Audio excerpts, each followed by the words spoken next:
Well, good morning. Good morning. Welcome to Community Unitarian Universalist Church. I'm Sandy Farlow. I'm one of the worship associates and part of the team that is working to bring this service to you wherever you are. I'm glad you're joining us here for worship or online.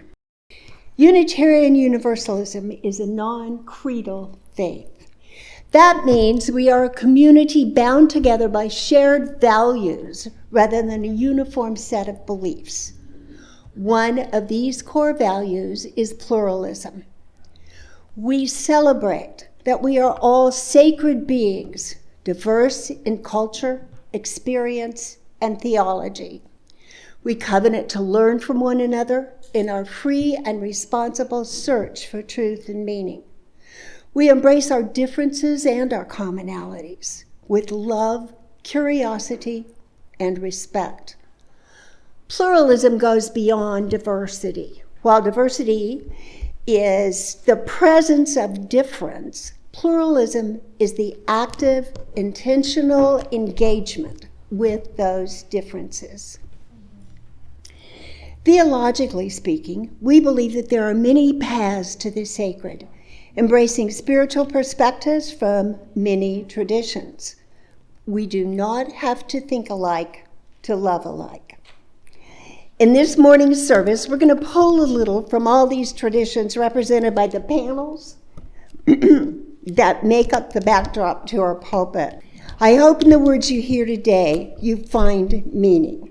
Whoever you are, wherever you come from, wherever you are on your journey, and wherever you are going, you know that you are welcome here.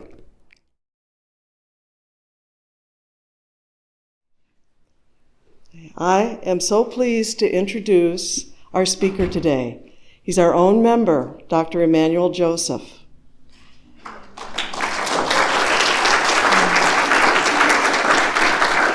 He started his career at Tulane, getting his PhD in biochemistry.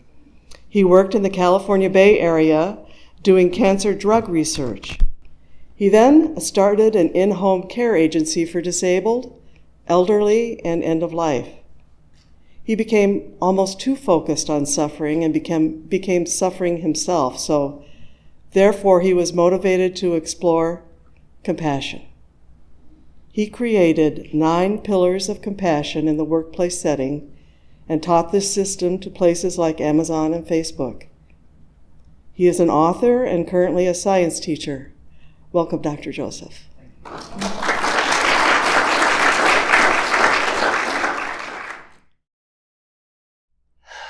We gather because we are more than individuals. We are connected at a cellular level. We are one people, one planet, one species, one living organism. It is in our nature to open our hearts to one another. Our lives are but a breath. We bring our own light, weave our lives together, and create meaning in the time that we have.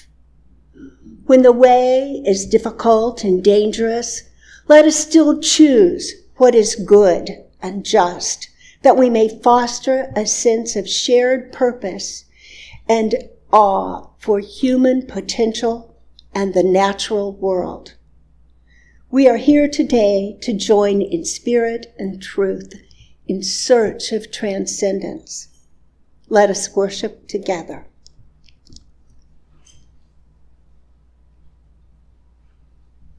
Our chalice lighting this morning is written by the Reverend Dr. Petr Samojsky,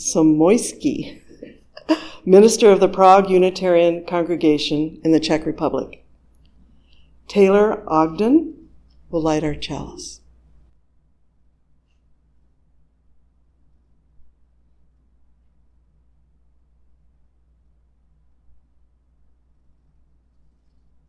We light this chalice as a beacon of hope for all who have gathered here this day, for all who have ever walked through our doors, for those who may yet find this spiritual home, and for those whose paths may never come our way. For all this and for all other things we dare to hope and dream and work for, we kindle our chalice flame this day. Please join me in reading the Congregational Covenant. Love is the spirit of this church, and service is its all. This is our great covenant, to dwell together in peace, to seek the truth in freedom, and to help one another.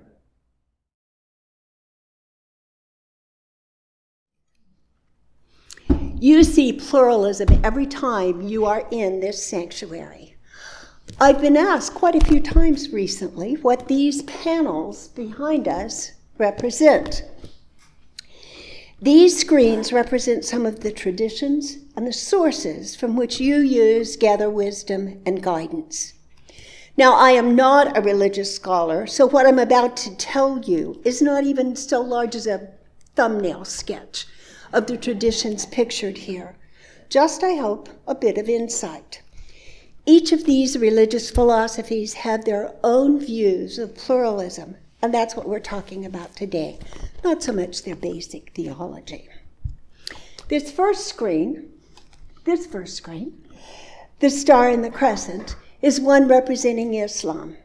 As you are aware, we have had some recent interactions with our Muslim neighbors at EPIC, and in every interaction with them, they have quoted a verse from the Quran. In Surah Hujurat, it states, Allah created humanity from a single pair of male and female, divided into nations and tribes, to know one another rather than to despise one another, with honor based on righteousness. Muslims believe that human diversity is purposeful.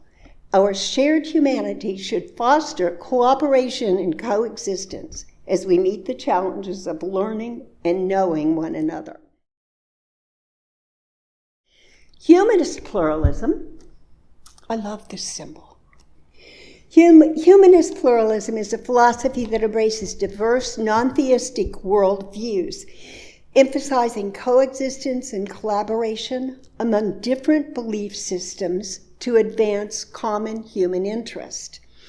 This approach emphasizes that while humanists reject the supernatural, they find shared purpose in humanity's shared capacity for reason, compassion, and progress.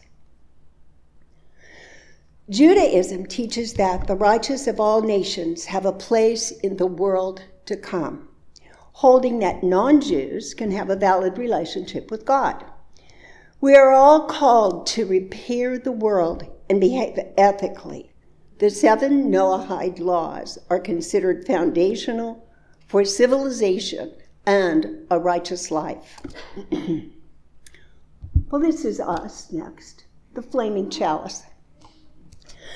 By the way, this symbol emerged during World War II. It was the logo used by the UUSC to make their documents look more official as they endeavored to assist people persecuted by the Nazis and get them out of Europe. We hold as this pluralism at our core. The cross. Well, we know this one, as many of our neighbors, certainly not all, but either came from this tradition or grew up with people who did. We Bible Belt folks, like me, may not have had much knowledge of any other tradition until we left home and took that comparative religion class in college, Christian views on religious pluralism, the idea that all religions are equally valid paths to God, are generally divided. The dominant view in conservative and evangelical circles is that Jesus Christ is the only way to salvation. A more inclusive view holds that while Christ is the unique Savior, God's grace may operate outside the church, allowing people of other faiths to be saved by Christ through their own traditions. More liberal progressive views posit that no single religion has a monopoly on truth. Although, as we are not much concerned with salvation, we do consider the Bible as one of our foundational texts and Jesus as a great teacher. I'm sure you all know Christians across the spectrum, and you know that the denomination of Christianity one adheres to is not necessarily a reflection of their acceptance of pluralistic beliefs. The main symbol of Hinduism is Om, a sacred sound and an icon representing the ultimate reality, consciousness, and the primordial vibration of creation. Hinduism is one of the oldest and definitely the largest pluralistic religion in the world. It teaches that there are many paths, many sages, and many holy books, and that no religion can claim any exclusive or final representation of truth.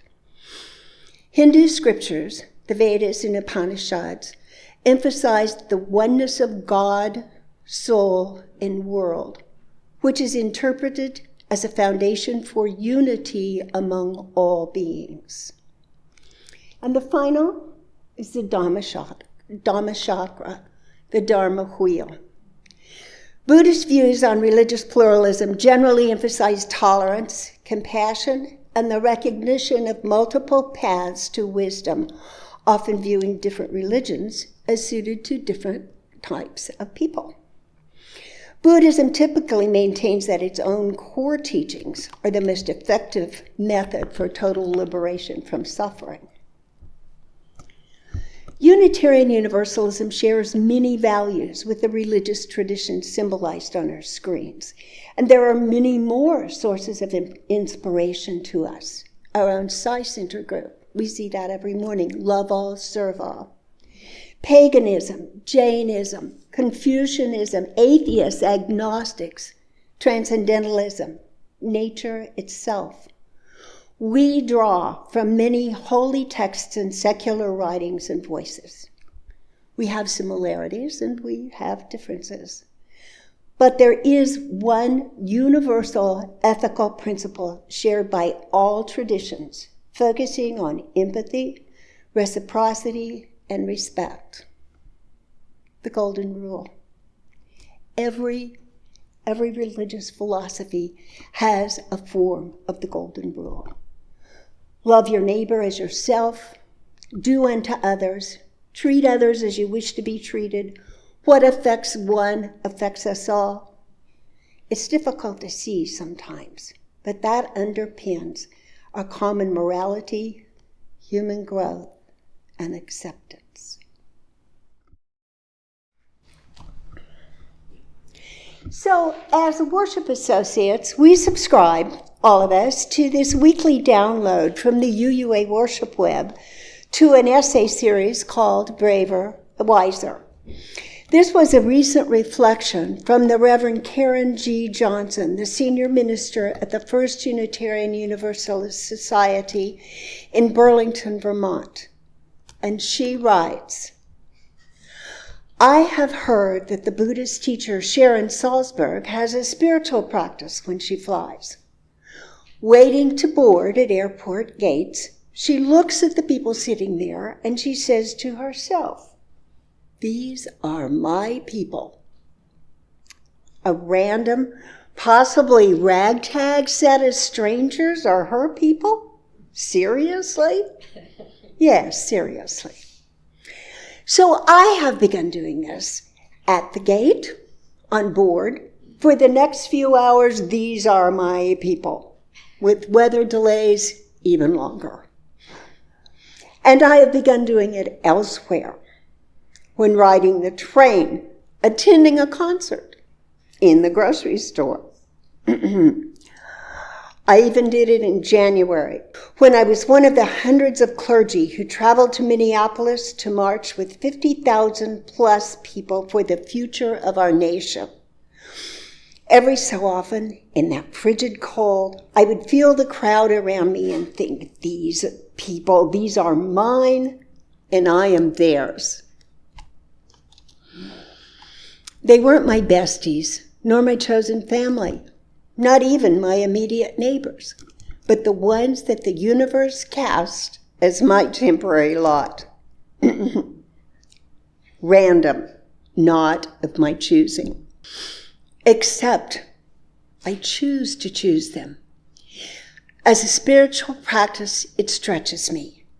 This embrace of others that I believe my faith asks of me, actually requires of me, is not necessarily logical, as well as occasionally mystical and nearly always complicated. Does this change anything? Does it bring about healing or justice? I'm not certain, but I can't help wondering if this is one way we get closer to love at the center. Does it transform me?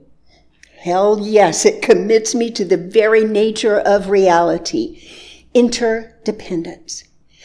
It reminds me that we belong to each other, like it or not.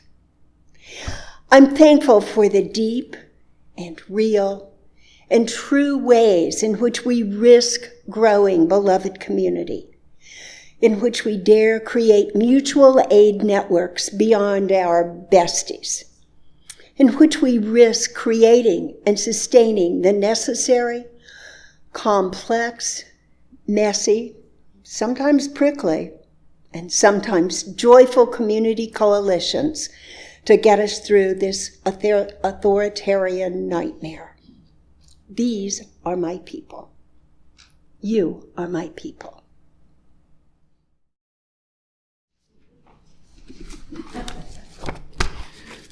Good morning. Good morning. And thank you for having me again. I appreciate you all. So, as always, like to start with a story. In a dark forest on a cold evening, a bunch of moths saw a campfire. And they were not sure what it was, so they started talking about themselves. And they said, from here we cannot see what it is.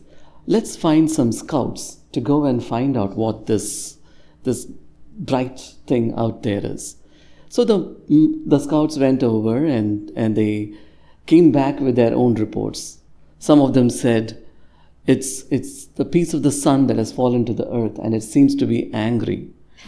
And some of them said, no, it's a dance that it's making. Maybe it's not angry at all. And so they were arguing until one young moth became tired of all of this incessant chatter. And he said, I need to find this out for myself.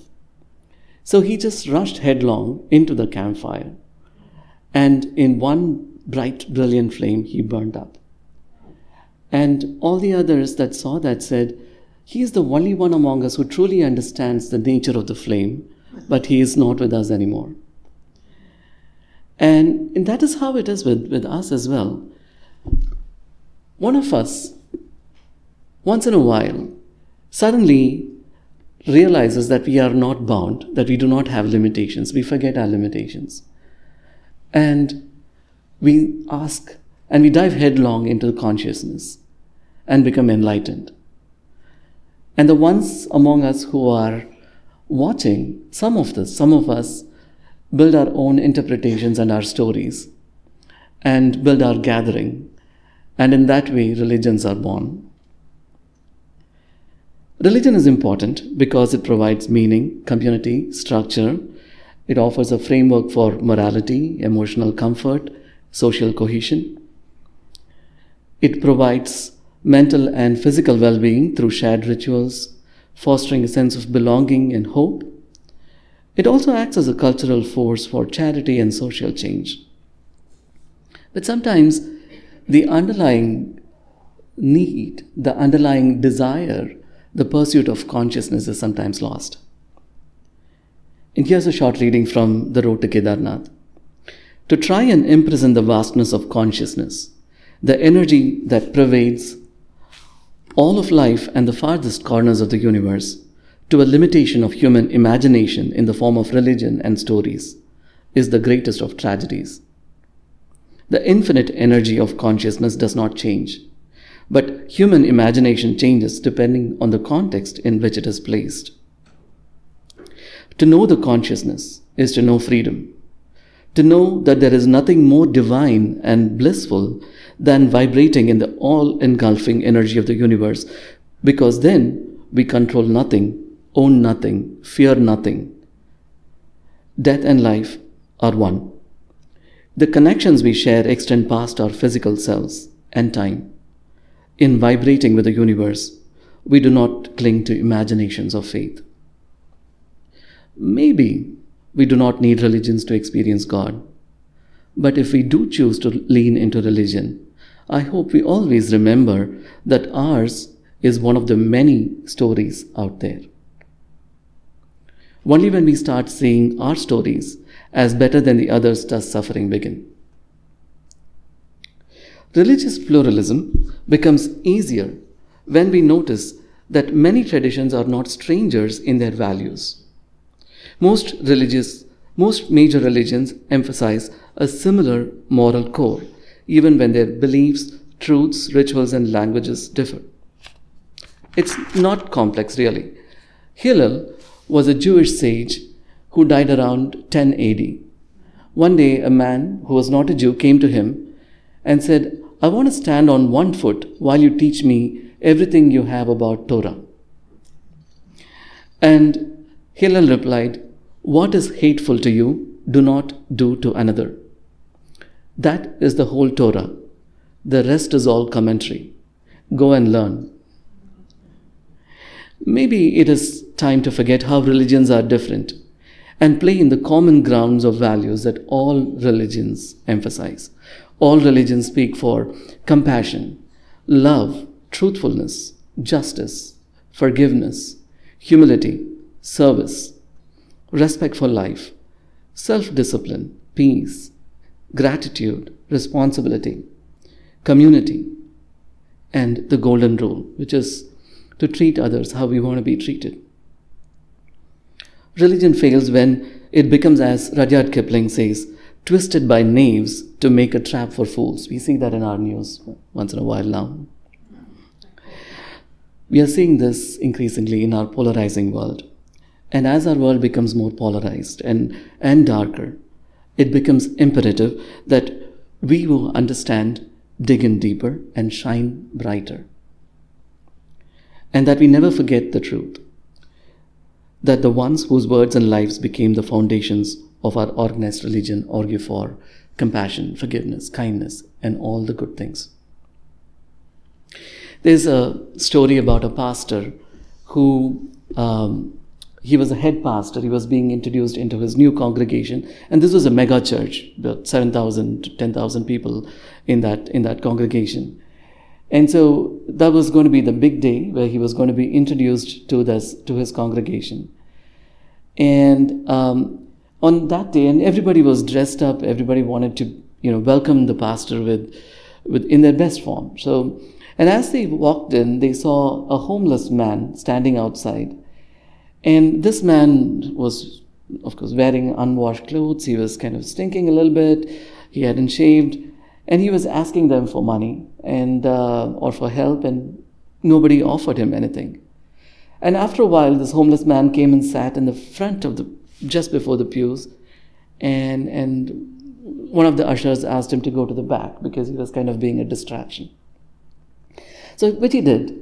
And finally, when it came, the pastor was not there, for a while, but the elders were there, and they were saying, "Now it's time for us to welcome our pastor. Please welcome Pastor Jeff." And the homeless man walks up front and introduces himself as the new pastor. And everybody who were clapping suddenly stopped, and they were staring at him. Because the elders were in on this experiment, so they knew who this pastor was, but nobody else knew. So they were all kind of shocked by what was happening. And this is what he said. He said, from the Bible, "Then the king will say to those on his right, 'Come, you who are blessed by my Father. Take your inheritance, the kingdom prepared for you, since the creation of the world. For I was hungry, and you gave me something to eat.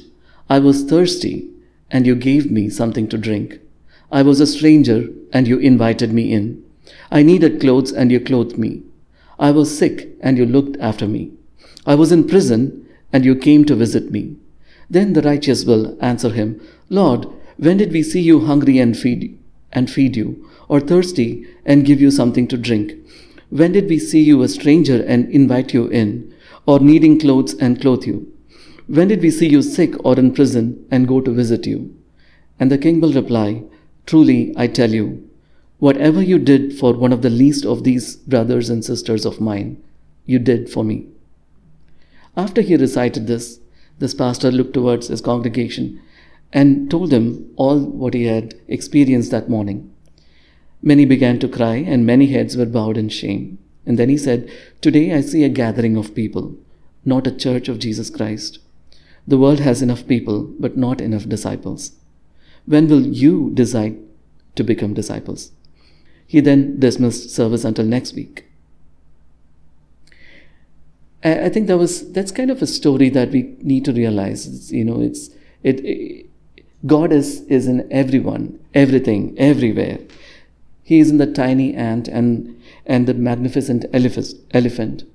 As William Blake beautifully phrased it, to see a world in a grain of sand and a heaven in a wildflower, hold infinity in the palm of your hand and eternity in an hour.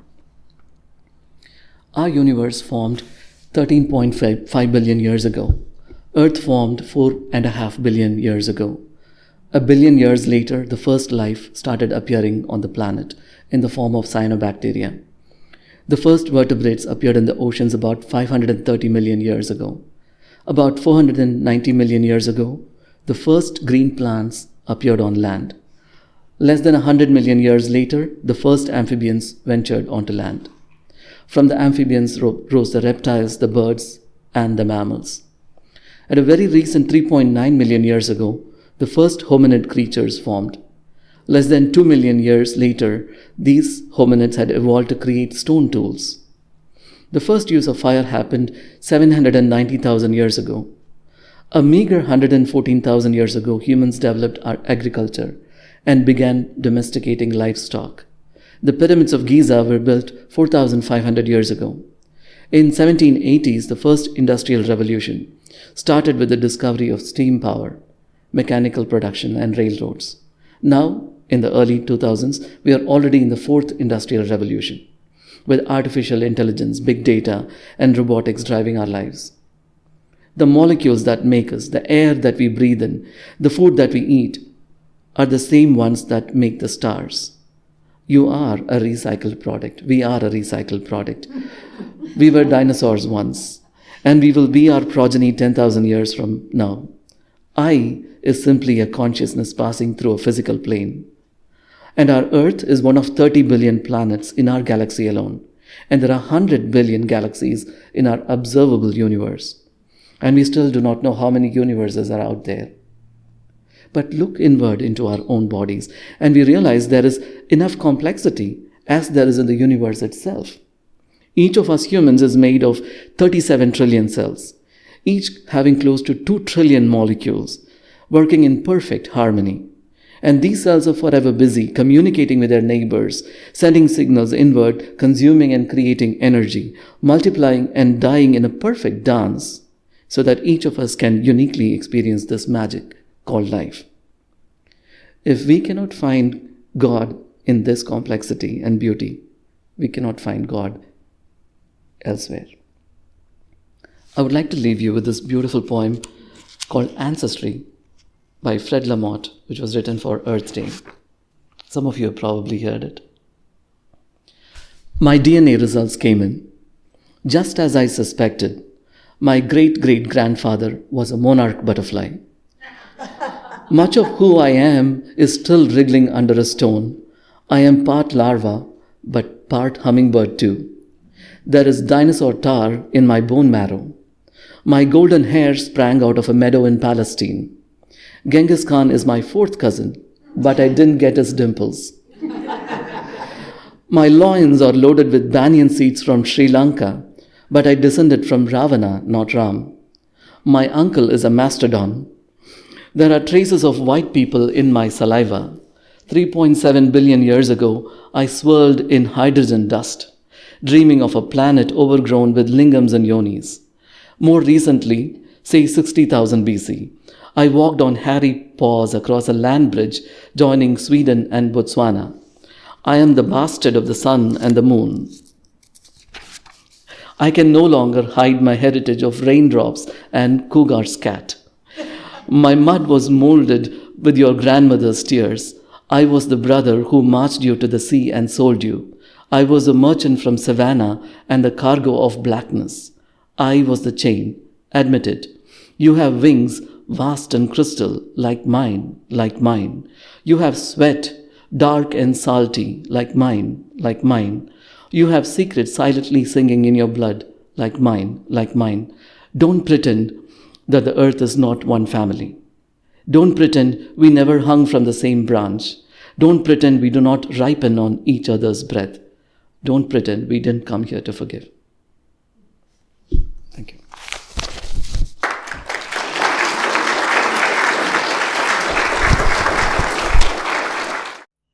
As our worship time this morning draws to a close, it is time now to extinguish our chalice. Please join me now in reciting these words.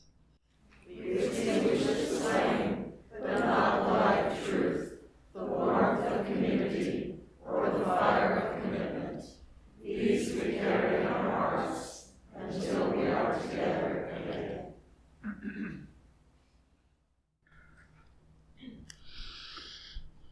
Go now with peace in your hearts, courage in your soul, and love in your hands. May your words be a bridge to understanding. May we walk together, lifting one another up and holding fast to what is good. Go now into the world as a blessing, for you are never truly alone, and you are loved. Amen.